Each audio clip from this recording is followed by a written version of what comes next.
Olá, boa noite. Começa agora o Jornal da Justiça desta quarta-feira, 5 de agosto. O Supremo Tribunal Federal mantém determinação para que o governo adote medidas para conter a pandemia de Covid-19 entre povos indígenas. E você confere também. Por maioria, ministros do Supremo decidem que é inconstitucional a contribuição previdenciária sobre salário maternidade. Tribunal Superior Eleitoral deve decidir ainda em agosto se estende o horário de votação das eleições municipais deste ano. Supremo Tribunal Federal fecha parceria para a construção de Museu da Corte.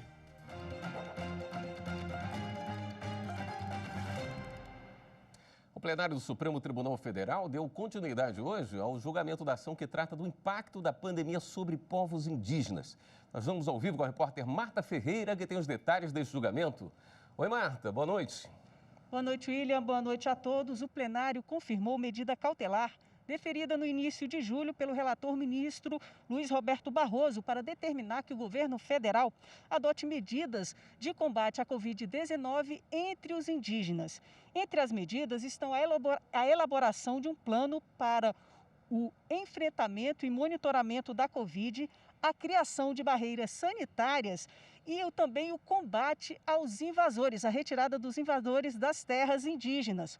Um dos destaques da sessão de hoje foi uma sugestão do ministro Ricardo Lewandowski. Ele ressaltou a necessidade de o STF determinar que o governo federal repasse informações sobre como estão essas ocupações irregulares nessas terras indígenas. Vamos ver como é que foi a sessão na reportagem.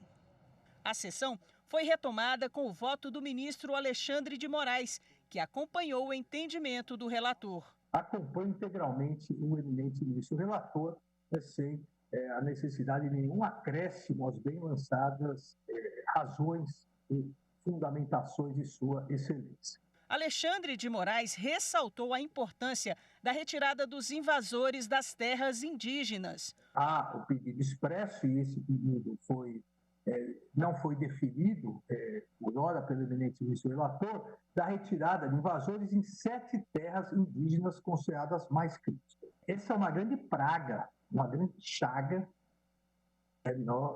no território nacional. O ministro Ricardo Lewandowski fez uma intervenção durante o voto de Alexandre de Moraes para destacar a necessidade de o STF estabelecer um prazo para ter acesso a informações sobre a situação das invasões. O Supremo não é uma academia. O Supremo precisa determinar.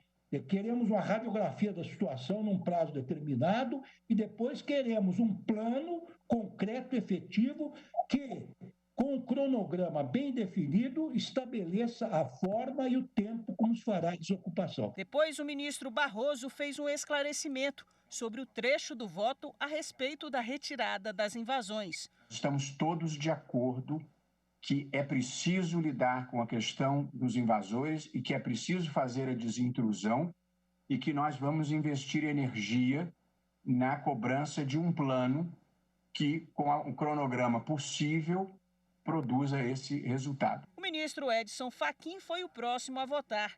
Ele propôs um deferimento em maior extensão para atender integralmente o pedido feito na ação, determinando a imediata retirada dos invasores. Voto pelo deferimento no ponto em maior extensão do pedido de retirada dos invasores das terras indígenas antes mencionadas, determinando ou não que inclua no plano de enfrentamento e monitoramento da Covid-19 para os povos indígenas medidas emergenciais para a desintrusão das áreas apontadas, medidas essas a serem cumpridas inadiavelmente em até 60 dias após a homologação do plano pelo relator da ação. A ministra Rosa Weber acompanhou o relator integralmente.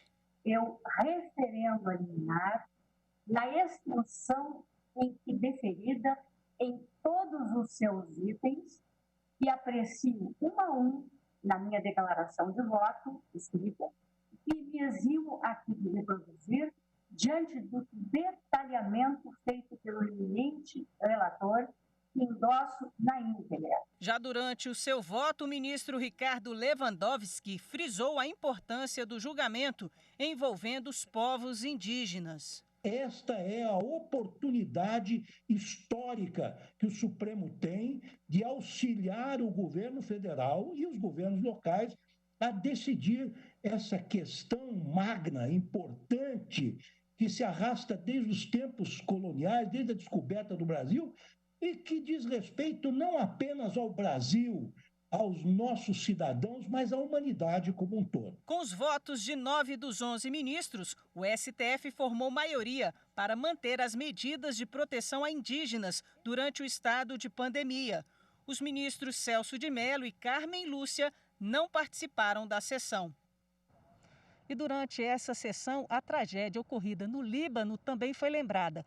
O ministro Luiz Fux deu uma nota de pesar. Vamos conferir o que ele falou. Eu gostaria que nós, em nome da Suprema Corte, manifestássemos o nosso pesar pelo falecimento das pessoas do Líbano em razão daquela tragédia, aquele acidente. De ontem, constasse da ata essa manifestação de solidariedade e de pesar de todos nós integrantes da magistratura e dos advogados presentes e do Ministério Público presente. Ainda na sessão de hoje, o Supremo julgou ações relacionadas ao Bolsa Família e Minha Casa Minha Vida. Sobre isso, a gente conversa ao vivo com a nossa consultora jurídica, Karina Zucolotto. Oi, Karina, boa noite. O que você destacaria mais para a gente? Olá, William. Boa noite para você, boa noite a todos que nos assistem. Outras 2 ações cíveis originárias também foram julgadas hoje, depois desse grande julgamento envolvendo a questão da Covid e as comunidades indígenas em todo o Brasil. O primeiro deles foi um referendo também, uma medida cautelar, que foi deferida pelo ministro Marco Aurélio em março desse ano, para suspender o corte que o governo federal teria prometido no programa Bolsa Família. A determinação do ministro Marco Aurélio é que esses cortes fossem suspensos até que o estado de calamidade pública persistisse e ainda que os recursos liberados para as novas inscrições fossem distribuídos de forma isonômica, uniforme entre os entes da federação. E essa decisão veio a plenário hoje e foi referendada por votação unânime. Todos os ministros concordaram em manter essa medida cautelar, já deferida monocraticamente pelo ministro Marco Aurélio. E uma outra ação, a União questionava ações do Estado de São Paulo que pretendia, de uma certa forma, aplicar uma lei estadual em detrimento à lei federal que trata do programa Minha Casa Minha Vida para afastar as reduções, descontos de custas e emolumentos no momento do registro dos imóveis daquelas pessoas, aquele cidadão de baixa renda que adquire o imóvel por meio deste tipo de programa. A maior parte dos ministros, a maioria que se formou hoje, foi pela extinção da ação sem julgamento do mérito, sem adentrar aquele pedido da União em razão do que se chama de perda superveniente do objeto. Quando a ação foi proposta pela União, a lei estadual vigente no estado de São Paulo permitia que se cobrassem custas e emolumentos e os cartórios começaram a aplicar essa lei para ir afastando a lei federal de 2009, que trata do programa Minha Casa Minha Vida. Mas segundo o ministro Alexandre de Moraes, que abriu a divergência em outra sessão, mas que hoje foi acompanhado pela maioria, tão logo a ação foi proposta, a Corregedoria do Tribunal de Justiça do Estado de São Paulo atuou pontualmente para afastar a aplicação da lei paulista e manter os descontos da lei federal, de forma que aquela conduta dos cartórios era equivocada. Tem que seguir a lei federal. E, nesse sentido, acabou sendo julgada, então, mais essa ação no Supremo Tribunal Federal, julgando extinta em razão da perda superveniente do objeto por maioria de votos. Ficou vencido apenas o ministro Edson Fachin, que era o relator, que entendia que haveria necessidade de se declarar a inconstitucionalidade da lei paulista e foi acompanhado pelo ministro Dias Toffoli e Gilmar Mendes, mas, como eu disse, acabaram vencidos. Muitos assuntos na pauta de hoje, não é não, William? Isso, e aguardamos você amanhã aqui. Até amanhã, Karina. Até amanhã. E a gente continua falando de julgamentos do Supremo, mas agora no plenário virtual. A maioria dos ministros da Corte decidiu que advogado que abandona a causa em processo penal pode ser multado. A aplicação de multa ao advogado que abandona processo penal é prevista em lei desde 2008 e há 10 anos a Ordem dos Advogados do Brasil ajuizou uma ação questionando a lei no Supremo Tribunal Federal.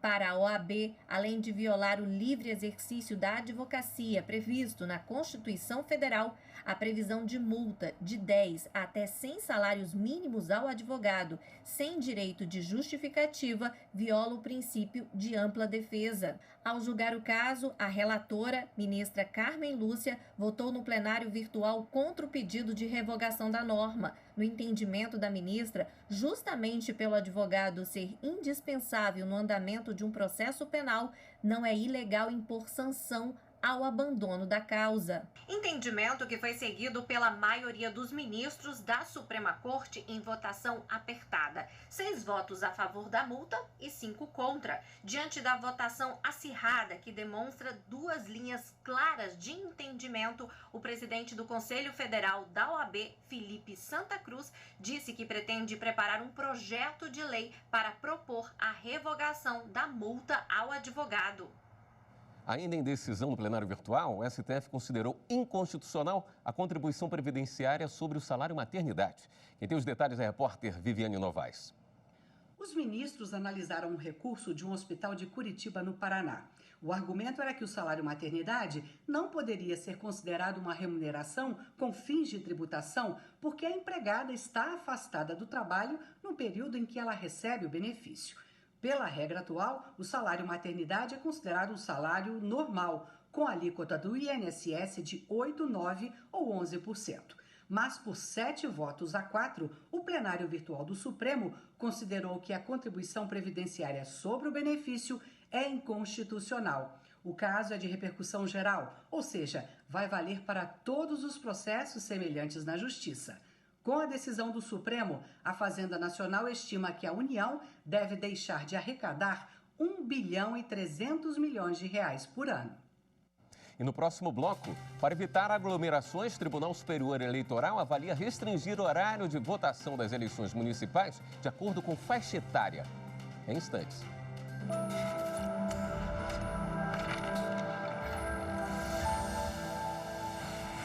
A Constituição Federal de 88 é um marco no reencontro do Brasil com a democracia e de nossa busca pela consolidação do Estado de Direito, no que a Constituição chamou Estado Democrático de Direito.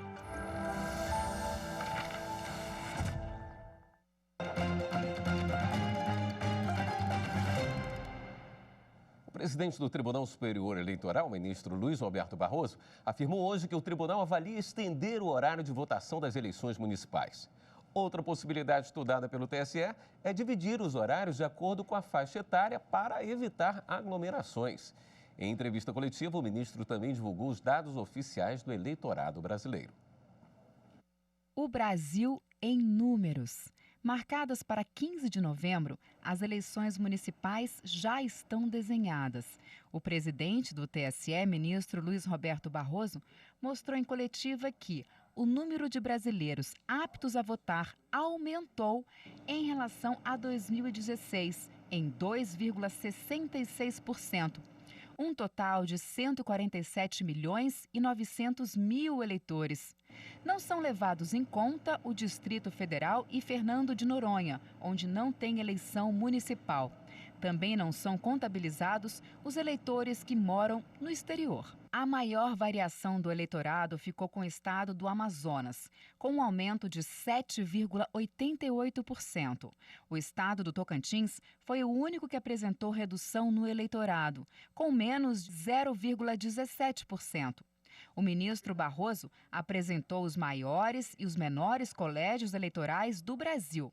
A região Sudeste lidera, com 64 milhões de eleitores. A região com menor número é o Centro-Oeste, com quase 9 milhões. Falando dos municípios, São Paulo lidera com quase 9 milhões de eleitores. E o município com o menor número de pessoas aptas a votar fica em Mato Grosso. É Araguainha, com 1.001 eleitores. Um dos números que chamou a atenção na estatística foi o de mulheres aptas a votar. Hoje, elas são maioria do eleitorado, com 52,49%. Isso representa mais de 7 milhões a mais de mulheres com relação ao número de eleitores homens. Legitima, a meu ver, as decisões do Supremo Tribunal Federal e do Tribunal Superior Eleitoral de destinar às campanhas femininas pelo menos 30%, na verdade, um valor proporcional ao número de candidaturas femininas, que não pode ser inferior a 30%. Entre as pessoas com voto obrigatório estão 133 milhões e 377 mil. E outros 14 milhões e 500 mil estão no grupo cujo voto é facultativo. Enquanto em 2016 os eleitores com deficiência eram 598 mil, neste ano mais de 1 milhão declararam precisar de algum tipo de auxílio especial. O ministro Barroso ainda falou sobre as mudanças relacionadas às eleições para proteger os eleitores. Provavelmente, nós reservaremos as primeiras 3 horas, ou 2 horas, ou 4 horas, vai depender da nossa consultoria estatística externa, para as pessoas com mais de 60 anos. Todos os dados estarão disponíveis no portal do TSE na internet, a partir da próxima sexta-feira. E nessa quinta-feira, o Tribunal Superior Eleitoral realiza mais uma sessão plenária. Os destaques com a repórter Renata Gorga.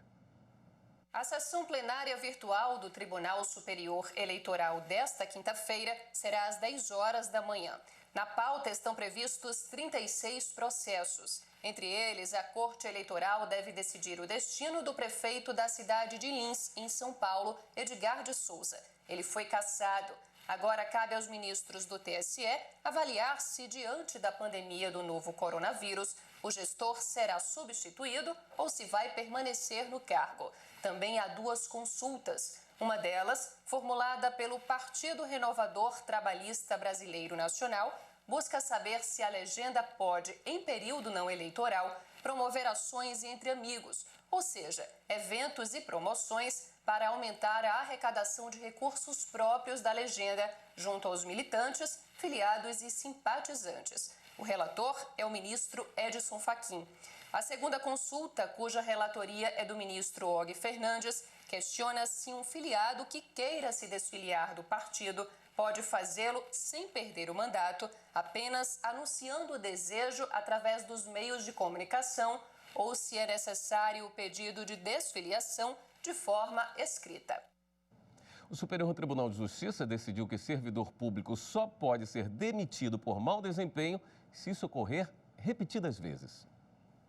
De acordo com o processo, o servidor engenheiro civil do Departamento Nacional de Infraestrutura de Transportes não teria tomado nenhuma atitude ao receber do Exército informações sobre as composições de custos que apresentavam problemas. Além disso, teria deixado de aplicar recursos destinados a parcerias com órgãos públicos e não teria alertado as autoridades do DENIT para a necessidade de devolução desse dinheiro. Diante dos fatos, foi aberto um processo administrativo disciplinar contra o servidor e a Controladoria Geral da União aplicou a penalidade de demissão por desídia. De acordo com a Lei 8.112, que rege os servidores públicos da União, a desídia é uma ação contrária à de bom desempenho, de zelo, que justifica a presença do servidor público no serviço. Para tentar reverter a decisão, o servidor entrou com mandado de segurança no STJ. O relator, ministro Napoleão Nunes Maia Filho, disse que a pena de demissão por desídia pressupõe um comportamento ilícito reiterado e não um ato isolado, como ocorreu no caso em julgamento. Além disso, um documento juntado ao processo posteriormente indicou que os planos de trabalho tidos como irregulares foram aprovados e considerados corretos pela administração pública. Por maioria de votos, a primeira sessão entendeu que não ficou configurada a repetição de conduta necessária para a aplicação da pena de demissão. Em outro julgamento, o Superior Tribunal de Justiça decidiu que quem paga pensão alimentícia pode entrar com ação de prestação de contas para fiscalizar se o dinheiro está sendo utilizado exclusivamente para o filho. Segundo o processo, o filho com síndrome de Down e quadro de autismo sempre esteve sob a guarda da mãe e nunca conviveu com o pai, que foi condenado em 2006 a pagar alimentos no valor de 30 salários mínimos e arcar com o plano de saúde. Em 2014, em ação revisional, a pensão foi reduzida para R$15 mil. No ano seguinte, o pai entrou com ação de prestação de contas para verificar se a mãe estaria usando o dinheiro apenas com as despesas do filho. Contudo, o juiz de primeiro grau considerou que a ação de prestação de contas não poderia ser usada com esse objetivo. A decisão foi mantida pelo Tribunal de Justiça do Rio Grande do Sul. O pai da criança recorreu, então, ao STJ. Durante o julgamento, a terceira turma alterou sua jurisprudência e acompanhou o voto do ministro Moura Ribeiro, que afirmou que o Código Civil estabelece a legitimidade do pai que não possui a guarda do filho para exigir informações e a prestação de contas da pessoa que tem a guarda unilateral. O ministro acrescentou ainda que é juridicamente viável a ação na medida em que essa pretensão está relacionada com a saúde física e também psicológica do menor. E o Tribunal Superior do Trabalho decidiu que um empregado de uma mineradora que foi vítima de acidente de trabalho deve ser indenizado. Ele vai receber o pagamento de pensão mensal equivalente a 100% de sua última remuneração, mais o auxílio previdenciário. O empregado que exercia a função de cabo de fogo, encarregado da distribuição e da disposição dos explosivos e acessórios utilizados no desmonte de rochas, foi atingido na cabeça por um equipamento de perfuração. Em razão do acidente, ficou paraplégico. O INSS, ao considerar que a incapacidade dele era permanente, impedindo o retorno ao trabalho, autorizou a aposentadoria do profissional. O Tribunal Regional do Trabalho da 2ª Região em São Paulo manteve a sentença. De acordo com a decisão, o profissional deverá receber pensão mensal equivalente à diferença entre o valor que ele recebe do INSS e o valor que receberia se estivesse na ativa, com reajuste proporcional em função do salário mínimo nacional. Mas o empregado recorreu e o caso chegou ao Tribunal Superior do Trabalho. O relator do processo, o ministro Breno Medeiros, explicou que o benefício previdenciário é instituto diferente da indenização devida pelo empregador e tem outra finalidade, o que possibilita a acumulação das duas parcelas. Assim, a 5ª turma condenou a empresa ao pagamento de pensão mensal equivalente a 100% da última remuneração do empregado, cumulada com o auxílio previdenciário. A decisão foi unânime. E a seguir, o ministro Dias Toffoli assina acordo para a construção do novo museu do STF. Voltamos já.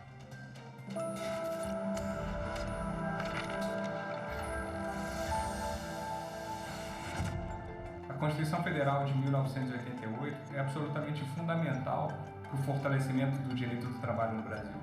Não só porque ela amplia significativamente o conjunto de direitos dos trabalhadores em relação ao texto constitucional anterior, de 1967, mas também porque ela trata da matéria no capítulo dos direitos sociais, no título dos direitos e garantias fundamentais, o que evidencia o zelo do legislador constituinte no tratamento desse tema.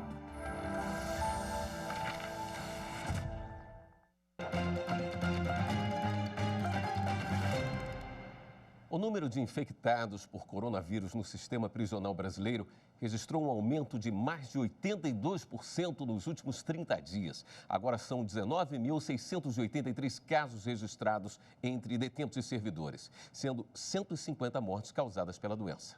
O levantamento do Conselho Nacional de Justiça, o CNJ, também acompanha a situação da pandemia no sistema socioeducativo, que chegou a 2.776 casos nesta semana, crescimento de quase 55% em um mês. Com autorização da Justiça, a Polícia Civil do Distrito Federal cumpriu mandados de busca e apreensão em operação contra golpes financeiros a aposentados. Foram cumpridos 25 mandados de busca e apreensão, 9 de prisão, além de bloqueio de bens dos investigados. As ações policiais ocorreram em 3 estados e no Distrito Federal. O principal crime cometido pelo grupo é o de estelionato contra servidores públicos aposentados. As apurações começaram em 2018 e apontam a criação de associações de fachada para enganar os beneficiários. Os criminosos forjavam o pagamento de mensalidades e a contratação de seguros de vida e de saúde para ficar com o dinheiro das vítimas. As penas realmente elas vão ser multiplicadas por cada vítima que nós identificarmos, além das vítimas que já haviam registrado a ocorrência e que, de certa forma, também corroboraram para essa investigação. A primeira zona eleitoral de São Paulo mandou sequestrar cerca de 11 milhões e 300 mil reais em bens e valores do ex-governador Geraldo Alckmin e outras 2 pessoas investigadas na Operação Lava Jato Eleitoral. A quantia corresponde ao que o ex-governador teria recebido da Odebrecht em doações de campanha não declaradas. Segundo a investigação, há indícios de envolvimento na prática dos crimes de corrupção passiva, falsidade ideológica, eleitoral e lavagem de dinheiro. O Supremo Tribunal Federal vai ganhar um museu novo. Nesta quarta-feira foi assinado o termo de cooperação com instituições parceiras. O local vai receber documentos da história do judiciário brasileiro que estão espalhados pelo país. O projeto é assinado por Paulo Mendes da Rocha, considerado o maior arquiteto brasileiro da atualidade. O presidente do Supremo Tribunal Federal, a da Associação dos Magistrados Brasileiros e o do Banco de Brasília assinaram o convênio de patrocínio da obra e permissão de uso de parte da área do STF para a construção do novo museu.